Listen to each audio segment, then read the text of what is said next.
안녕하세요. 사연을 부탁해입니다. 오늘의 사연을 소개하겠습니다.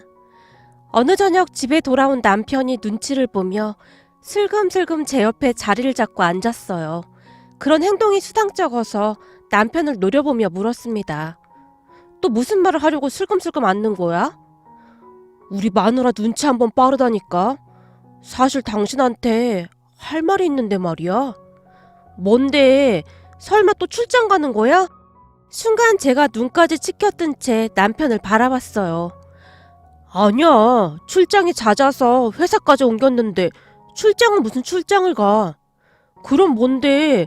난 출장만 아니면 다 괜찮아. 진짜? 그럼 이번만 내가 하자는 대로 하자. 알았지? 그니까 뭐냐고. 얘기를 들어보고 결정해야지. 무조건 어떻게 알았다고 해? 그냥 이번 한 번만 내가 하자는 대로 하자. 뭔데 그래? 당신 설마 무슨 사고 쳤어? 주식 같은 거 그런 거 한 거야? 뭔 소리야. 내가 그런 거 할 사람이야? 그런 게 아니라 내가 지금 장모님 뵙고 오는 길인데. 우리 엄마를? 당신이 혼자 거기로 왜 갔어? 당신 말 이상하게 한다. 사위가 처갓집에 혼자 가면 안 되는 거야? 당신이야말로 말 돌리지 말고 바른 대로 말해. 설마 우리 엄마가 또 전화한 거야? 장모님께서 급한 일이 있다고 해서 다녀왔지. 그게 문제가 아니고 처남이 곧 결혼한다고 하던데. 당신은 아직 못 들었지? 뭐? 정민이가 결혼을 한다고? 걔가 돈이 어딨다고 결혼을 해. 아니지. 딱히 안정적인 직업도 없이 여기저기 옮겨다니는 애가 무슨 결혼을 해? 결혼이 누구 집 애 이름인 줄 알아? 당신이 잘못 들은 거 아니야? 아니야. 장모님이 그랬다니까. 결혼한다고. 저기 말이야. 사귀는 아가씨가 임신을 한 모양이야. 그래서 배부르기 전에 부랴부랴 결혼식 올릴 생각인가 보더라고. 뭐? 임신? 하다하다 별짓을 다 하고 다니는구나. 근데 그걸 왜 당신한테 얘기한 거야? 그게 말이야. 당신 화내지 말고 들어. 남편이 다시 한번 제 눈치를 보는 것이 느껴졌습니다. 그런 남편을 보며 제가 단숨에 말해버렸어요. 됐어. 뭐긴 뭐겠어. 뻔하지 뭐. 절대 안 돼. 무조건 안 돼. 당신은 내가 무슨 얘기를 할 줄 알고 그러는 거야. 우선 내 얘기 좀 들어봐. 들어보긴 뭘 들어봐. 그냥 안 들어봐도 뻔하구만. 내가 말해볼까? 돈 달라고 했겠지. 안 그래? 결혼시켜야 하는데 돈이 없다는 말이잖아. 나한테 말하면 씨알도 안 먹힐 것 같으니까 당신한테 말한 거 아니야? 사람들이 양심이 있어야지. 어떻게 그럴 수가 있어? 그리고 무슨 얼굴에 철판 깐 것도 아니고 참 대단하다. 너무나 어이가 없었기에 제가 고개를 절레절레 흔들었어요.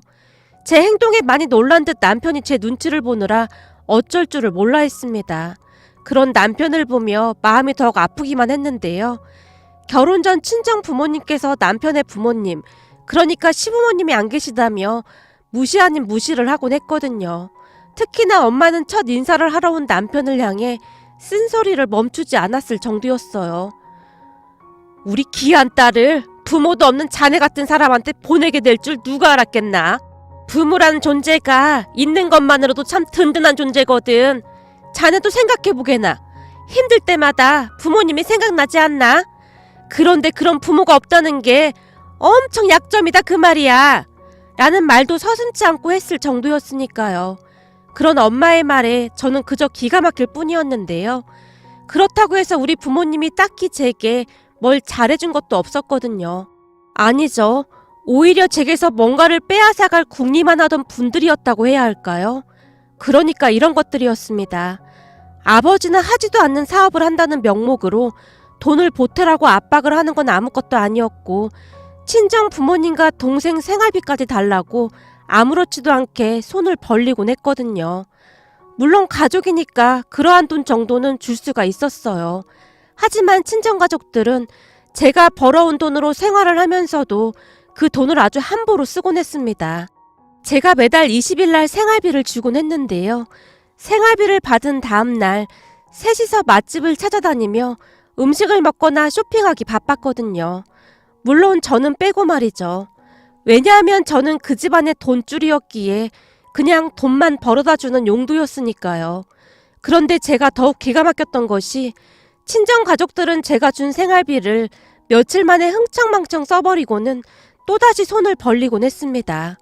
부모님은 아예 일할 생각도 없었고 남동생은 간간히 아르바이트나 하면서 다들 제게 손을 벌리곤 했으니까요. 그랬으니 사실 저는 가족에 대한 따뜻함, 그러한 것들이 없었던 것 같습니다. 그래서 시부모님이 안 계시다고 했을 때도 별로 개의치 않았고요. 왜냐하면 남편과 시누이가 정말 좋은 사람들이었거든요. 남편과 시누이는 친정 가족들과는 전혀 다른 사람들이었어요. 결혼을 하기 전 처음으로 시누이를 만나서 식사를 한 적이 있었는데요. 남편에게는 하나뿐인 가족이었기에 나름 신경을 써서 장소를 선택했고 꽤 고급 식당으로 예약을 했습니다. 가격이 조금 비싸긴 했지만 음식은 정말 맛이 있었어요. 남편과 시누이도 몇 번이나 맛있었다고 할 정도였고 말이죠. 그런데 식사가 다 끝난 다음 계산을 하러 카운터로 갔는데요. 그런 저를 보며 남편과 시누이가 놀란 듯 저를 가로막았어요. 이리 줘, 내가 계산할게. 내 동생까지 왔는데 당연히 내가 계산해야 하는 게 맞는 거잖아. 아니야, 내가 사주려고 여기로 예약한 건데 당연히 내가 내야지. 됐어, 음식값도 비싼데 네가 이걸 왜 계산해? 돈 아껴 써야지. 남편이 아무렇지도 않게 계산을 했는데요. 그런 남편을 보며 기분이 조금 이상하기까지 하더라고요. 친정가족들은 제가 계산하는 것을 너무나도 당연하게 생각했었기에 남편의 행동이 더욱 낯설게만 느껴졌던 것이 아니었나 싶네요. 그런데 더 놀랐던 것은 남편이 계산을 하고 영수증을 받았는데요. 옆에 서 있던 시누이가 지갑에서 돈을 꺼내서 남편에게 건네는 게 아니겠어요? 돈을 왜 줘? 다 계산했다니까. 나도 같이 먹었는데 당연히 내 밥값 정도는 내야지. 많진 않지만 그냥 넣어도. 사실 난 이렇게 비싼 곳인 줄 모르고 왔거든. 올 때 돈을 좀 찾아와서 다행이다. 시누이가 쑥스럽다는 듯이 미소 짓고 있었어요.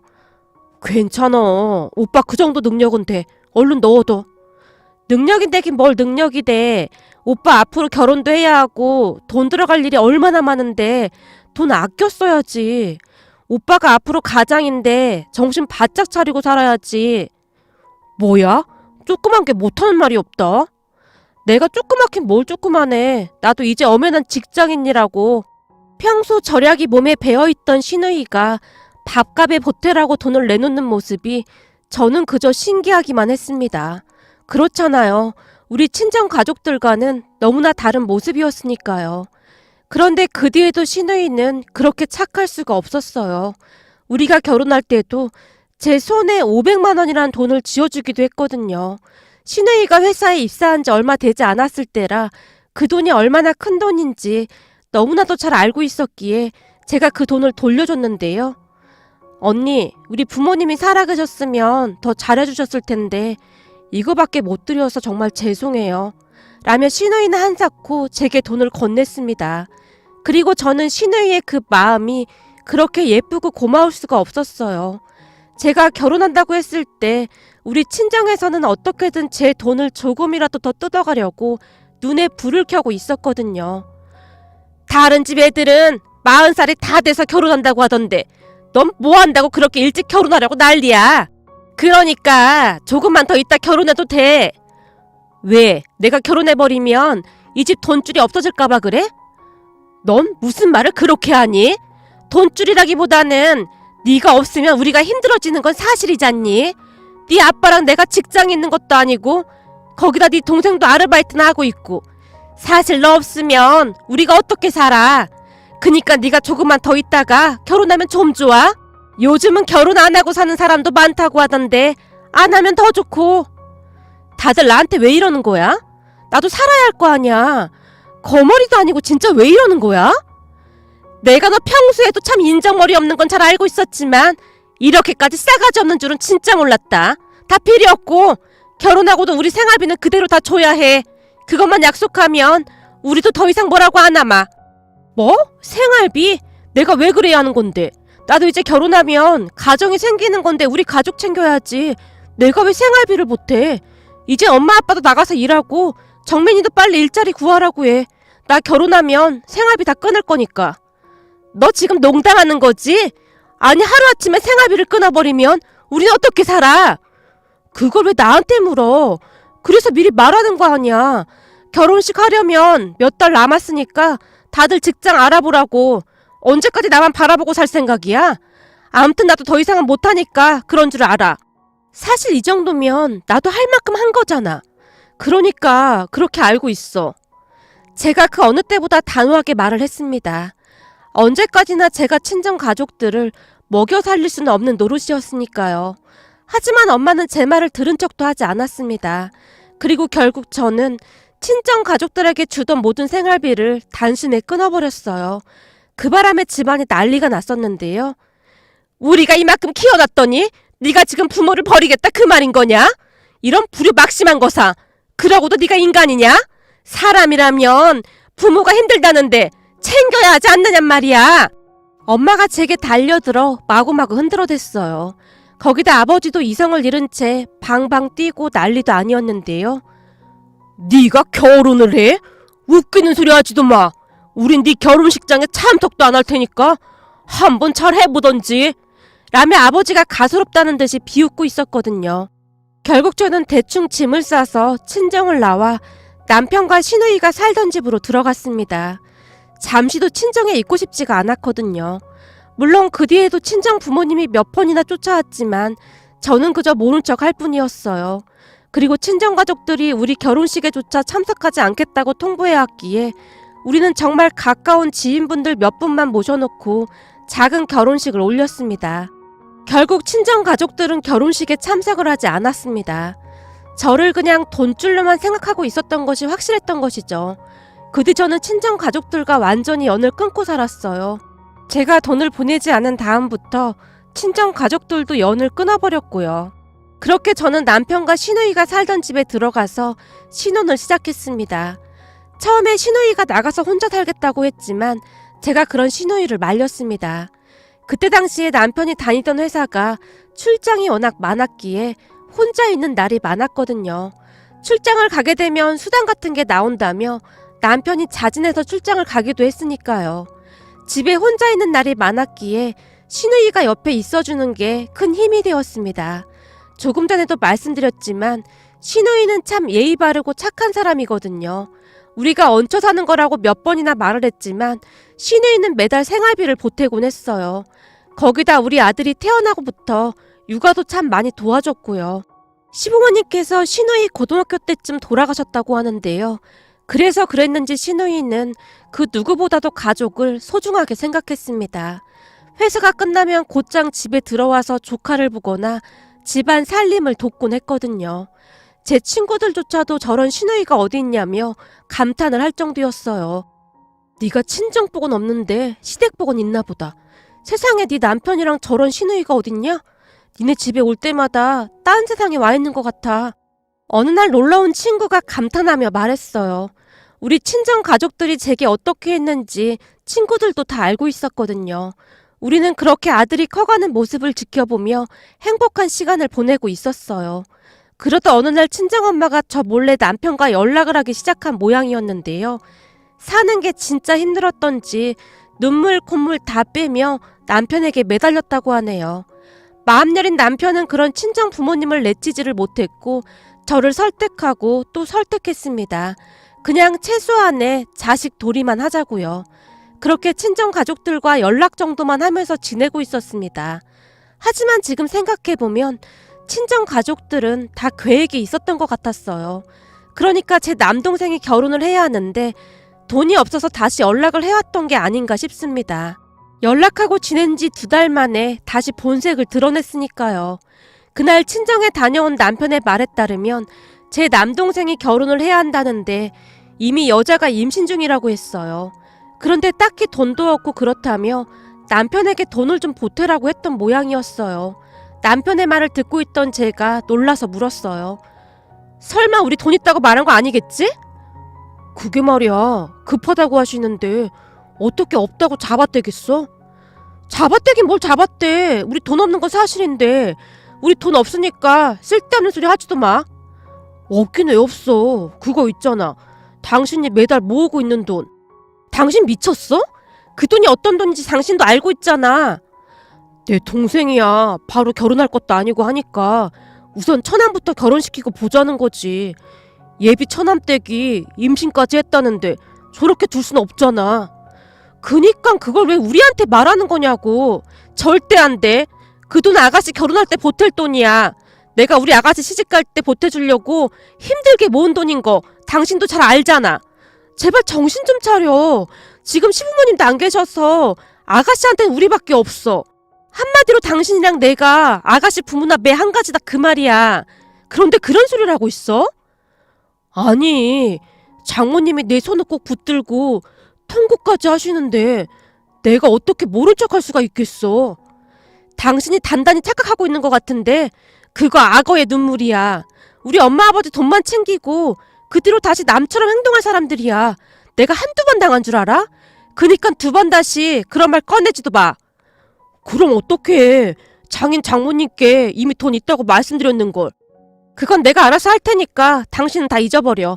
그리고 우리 친정가족들한테 전화 오는 거 절대 받지 말고. 안 그럼 나 당신이랑 이혼할 거야. 내 말 무슨 말인 줄 알겠어? 아니 그렇다고 이혼 얘기까지 꺼내고 그래. 내가 오죽하면 그러겠어. 그니까 약속하란 말이야. 알았어. 절대 전화도 안 받고 안 만나면 되잖아. 남편이 잔뜩 주눅든 채 약속을 했습니다. 문제는 그 뒤에 다시 한번 난리가 났는데요. 아마도 저와 약속을 한 뒤 남편이 친정 가족들의 연락을 피한 모양이었어요. 결국 친정엄마가 제게 전화를 해대기 시작했거든요. 하지만 저도 역시 전화를 받지 않았고 전화번호를 차단해버렸는데요. 그 뒤 친정 부모님이 우리 집까지 쫓아와서는 집안을 쑥대밭으로 만들어버렸습니다. 초인종이 울려대자 시누이가 놀라서 문을 열어준 모양이었어요. 친정 부모님이 신발도 벗지 않은 채 집 안으로 뛰어들어섰는데요. 너 왜 우리 전화 안 받아? 그리고 네가 김서방한테 우리 전화 받지 말라고 시켰지? 당연하지. 내가 받지 말라고 했어. 나 모르게 또 돈을 달라고 했다더라고. 야! 부모가 자식한테 돈 좀 달라고 하는 게 그렇게 잘못된 거냐? 돈이 없는 것도 아니고 니들 적금 들어간 거 있다며. 그 돈 좀 달라고 한 게 그렇게 잘못된 거냔 말이야. 다른 것도 아니고 네 동생 결혼할 때 쓰려고 한다는데 그걸 모른 척해? 같은 피를 나눈 동생한테 너무한 거 아니냔 말이야. 동물들도 애미애비나 알아본다고 하더만 이런 동물만도 못한 거사. 지금 그 말은 엄마가 할 소리는 아닌 것 같은데? 엄마야말로 자식이라는 미명하에 나를 얼마나 이용해 먹었어? 최소한의 양심이라는 건 있어야 하는 거 아니야? 이 망할 것이 그렇게 힘들게 키워놨더니 딸이라는 게 이제 와서 뒤통수를 쳐? 친정엄마가 어찌나 크게 소리를 질러대던지 시누이가 놀란 채 어쩔 줄을 몰라 하다가는 아들을 데리고 방으로 들어갔습니다. 내가 지금 다 뒤집어엎기 전에 얼른 그 돈 내놔. 우리가 그냥 달라는 것도 아니잖아. 나중에 천천히 갚겠다고 하잖아. 근데 왜 이 난리를 치게 만드냔 말이야. 우리도 돈 없어. 그러니까 그만 가봐. 김서방한테 다 들었으니까 헛소리 하지 말고 얼른 돈이나 내놔. 진짜 기가 막히네. 그 돈이 어떤 돈인 줄 알긴 하고 달라는 거야? 넌 어쩜 그렇게 인정머리가 없냐? 내가 인정머리가 없어? 엄마야말로 진짜 인정머리가 없는 거 아니야? 아니 나한테 돈 맡겨놨어? 왜 나만 보면 돈 달라는 거야? 나 돈 없으니까 당장 나가. 그리고 예전처럼 얼굴 안 보고 살면 그만이야. 내 결혼식도 돈 때문에 참석 안 해놓고 어떻게 또 돈을 달라고 할 수가 있어? 다들 양심이 없어도 너무 없네. 너무나 화가 나 있었기에 제 입에서 그 말이 툭 하고 튀어나왔습니다. 뭐가 어쩌고 어째? 양심이 없어? 지금까지 너 키워준 게 누군데 그딴 소리를 해? 다 필요 없고 우리 아들 결혼시켜야 하니까 가진 돈 다 내놔. 네가 돈 줄 때까지 우린 여기서 한 발자국도 안 움직일 테니까 그런 줄 알아. 분명히 말했지만 난 돈 없어. 그러니까 좋게 말할 때 나가. 안 그럼 나도 경찰에 신고해버릴 테니까. 뭐가 어쩌고 어째? 그니까 네가 부모인 우리를 경찰에 신고하겠다 그 말이냐? 왜? 내가 못할 것 같아? 그럼 기다려보던지. 내가 하나 못하나? 라며 제가 휴대폰을 집어들고는 112 번호를 누르고 있었는데요. 그 순간 눈이 뒤집힐 대로 뒤집힌 엄마가 제게 달려들어서 휴대폰을 빼앗아 들고는 냅다 집어던져버렸습니다. 그 바람에 휴대폰이 벽에 부딪히면서 박살이 나버렸고요. 엄마! 지금 뭐하는 거야? 당장 나가! 내가 나가길 어딜 나가? 네가 돈 줄 때까지 한 발자국도 못 움직여. 돈 어딨어? 돈 어딨냐고! 나도 돈 없다고! 제가 소리를 지르며 엄마 앞을 가로막았지만 엄마가 그런 저를 힘껏 밀쳐버리고는 안방으로 들어갔어요. 그 바람에 제가 저만큼 나가 떨어졌는데요. 그 모습을 보던 남편의 얼굴이 무섭게 일그러지기 시작했고 엄마 아버지를 보더니 남편이 무섭게 소리쳤습니다. 당장 나가세요! 뭐야? 지금 자네가 우리한테 감히 소리 지르는 건가? 어디서 어른한테 그따위로 행동하는 건가? 이래서 부모 없는 것들하고는 상종을 하면 안 되는 거야. 네, 저 부모 없습니다. 근데 말이죠. 제가 겪어보니 두 분 같은 부모라면 없어도 될 것 같네요. 우리 집사람이 왜 그렇게 매몰차게 하는지 이제야 이해가 됩니다. 그러니 이 집에서 당장 나가세요. 남편이 얼굴을 잔뜩 찌푸린 채 두 분을 노려보고 있었는데요. 남편의 말을 듣던 아버지가 순식간에 남편의 뺨을 올려붙였습니다. 감히 어디서 눈을 치켜뜨고 대들어 대들긴! 그렇게 부모님은 돌아올 수 없는 강을 건너고 말았습니다. 결국 남편과 제가 두 분을 집 밖으로 내쫓아버렸거든요. 집에서 쫓겨난 다음에도 한동안 소란을 피우긴 했지만 우리가 아무런 반응도 보이지 않자 갖은 욕설을 하고는 돌아갔습니다. 두 분을 내쫓고 집안을 둘러봤는데 집안이 난장판이 되어 있었어요. 거실부터 안방까지 부모님의 신발 자국이 선명하게 찍혀 있었거든요. 그리고 제가 그 신발 자국을 멍히 바라보고 있었는데요. 시누이가 손걸레를 가지고 급히 거실 바닥을 닦아내고 있었습니다. 그 모습에 제 눈에서 눈물이 비오듯 쏟아져 내렸어요. 도대체 왜 내게는 이런 부모가 있는 걸까? 라는 생각마저 들었거든요. 제가 하염없이 눈물만 흘리고 있자 시누이가 다가와 저를 가만히 안아줬는데요. 언니한테는 우리가 있잖아요. 이젠 우리가 가족이니까 너무 속상해하지 마세요. 라며 제 등을 토닥여줬습니다. 그렇게 우리는 친정과 완전히 연을 끊어버렸어요. 전화번호까지 전부 다 차단해버렸거든요. 그쯤에서 남편도 친정 부모님에게 완전히 마음을 닫은 듯 해보였어요. 그러던 어느 날 사촌 언니가 기가 막힌 소식이 있다며 연락을 해왔는데요. 평소 큰아버지 딸인 사촌 언니랑은 친하게 지냈던지라 간혹가다 연락을 주고받고 있었거든요. 진짜 기가 막힌 소식이 있어. 네 동생 이혼당할 것 같아. 올케가 애 데리고 집을 나갔대. 작은엄마랑 작은아버지가 매일같이 올케한테 돈 벌어오라고 그렇게 못살게 굴었다지 뭐냐. 그 바람에 올케 부모님이 작은 집에 쫓아와서 다 뒤집어 엎었다는데 사돈들끼리 머리채까지 잡고 아주 가감도 아니었다고 하더라고. 뭐? 그니까 우리 부모님이랑 올케네 부모님이랑 머리채까지 잡고 다퉜다 그 말이야? 그렇다니까. 우리 아빠한테 들어보니 경찰서까지 가고 완전 난리도 그런 난리가 없었대. 서로 진단서까지 끊어서 합의 안 해준다, 고소한다, 난리도 아니었대. 그러다가 작은엄마가 싹싹 빌어댔다고 하더라고. 그것도 참 기가 막힌 게 소송을 하려면 변호사를 고용해야 하는데 그 돈이 없어서 올케네 부모님 집에 찾아가서 무릎까지 꿇고 싹싹 빌었다고 하더라고. 말도 마라. 그 전에 나한테도 전화해서 너한테 연락 좀 해달라고 몇 날 며칠을 괴롭혔는지 몰라.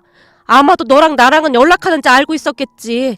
그러다가 결국 그냥 네 동생 부부도 합의 이혼한다고 그러는데 소송비도 없으니 방법이 없겠지 뭐. 매달 양육비며 아주 골치 아파하더라고. 결국 네 동생 지금 낮에는 무슨 물류센터에서 아르바이트인가 뭔가 하고 저녁에는 대리운전하고 난리도 아니야. 여기저기 아픈지 온몸에 파스를 안 붙인 곳이 없대. 올케네 쪽에서 매달 양육비 안 보내면 가만 안 둔다고 했다나 봐.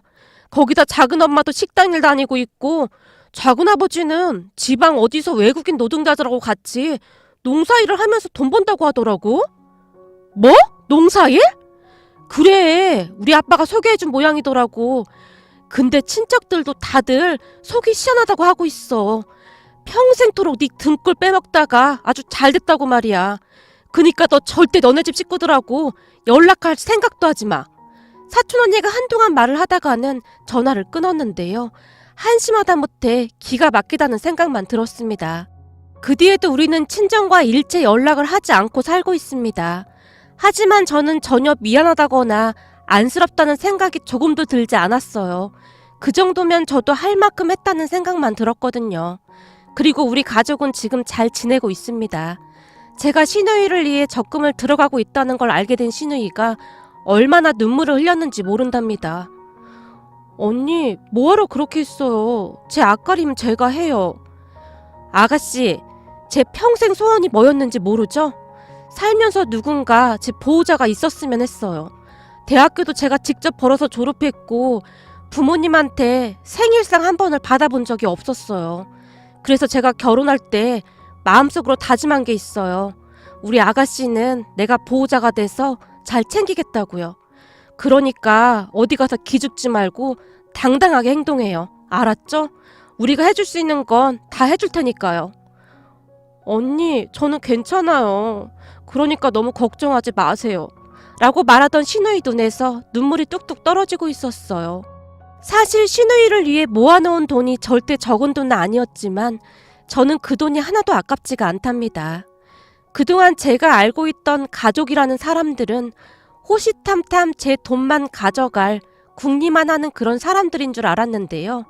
남편과 시누이를 만나면서 이런 게 진짜 가족이구나 하는 생각을 하게 되었거든요. 앞으로도 우리 시누이를 잘 챙기면서 지금처럼 잘 살아갈 생각입니다. 오늘의 사연은 여기까지였습니다. 즐겁게 보셨다면 구독, 좋아요 부탁드립니다. 고맙습니다.